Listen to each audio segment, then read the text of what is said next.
திருவாரூர் மாவட்டம் முத்துப்பேட்டை மற்றும் அதன் சுற்றுவட்டார பகுதிகளில் கனமழை பெய்ததன் காரணமாக நெல் நாற்றுகள் நீரில் மூழ்கியிருக்கக்கூடிய சூழல் பார்க்கின்றோம்.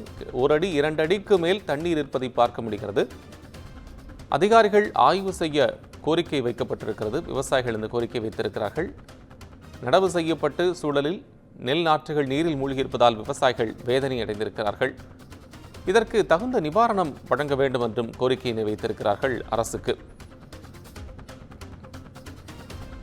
களத்திலிருந்து கூடுதல் விவரங்களை தருவதற்காக திருவாரூர் மாவட்ட செய்தியாளர் முத்துக்குமார் இணைப்பில். முத்துக்குமார், இப்போ இந்த நீரில் மூழ்கி இருப்பதை நம்ம அந்த சூழலை பார்க்க முடியுது. ஒட்டுமொத்தமாக சம்பா தள்ளுபடி ரெண்டுமே பயிர் செய்யப்பட்டிருக்கதா?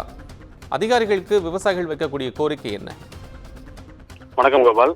தென்கிழக்கு வங்கக்கடலில் உருவான குறைந்த காற்றழுத்த தாழ்வு காரணமாக தமிழகத்தில் பல்வேறு மாவட்டங்களில் கடந்த 2 நாட்களுக்கு மேலாக மழை பெய்து வருகிறது.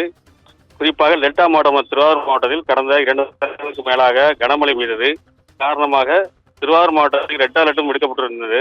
இந்நிலையில் திருவாரூர் மாவட்டம் முத்துப்பேட்டை அருகே இடும்பாவனம், தொண்டியக்காடு, முனாங்காடு, கீழவாடியா, கற்பனாந்தார்குளம், தெற்கு மண்ணாங்காடு, கீழக்காடு உள்ளிட்ட பகுதிகளில் சுமார் 1700 ஏக்கர் பரப்பளவில் சம்பா மறுநடவு பணியும் நேரடி விதைப்பு செய்யப்பட்ட 30 நாட்களே ஆன சம்பா நெற்பயிர்கள் சமீபத்தில் பெய்த மழையால் தண்ணீரில் மூழ்கி அழுகும் நிலை ஏற்பட்டுள்ளது. அந்த காட்சியை நாம் பார்த்துக் கொண்டிருக்கிறோம். இதனால் விவசாயிகள் மிகவும் வேதனை அடைந்துள்ளனர். இப்பகுதியில் உள்ள மரக்கோரையாறு மற்றும் வடிகால் தூர்வாராத காரணத்தினால் தண்ணீர் வடிய வைக்க முடியாத நிலையும் ஏற்பட்டுள்ளது.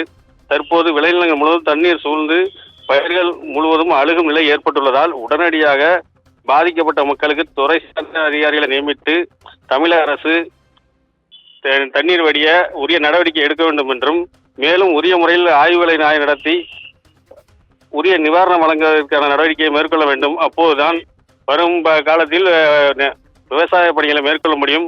மேலும் கோடை பயிரான பருத்தி விவசாயத்திலும் ஈடுபட முடியும் என கோரிக்கை விடுத்துள்ளனர் அரசுக்கு. நன்றி முத்துக்குமார், உங்கள் விவரங்களுக்கு நன்றி.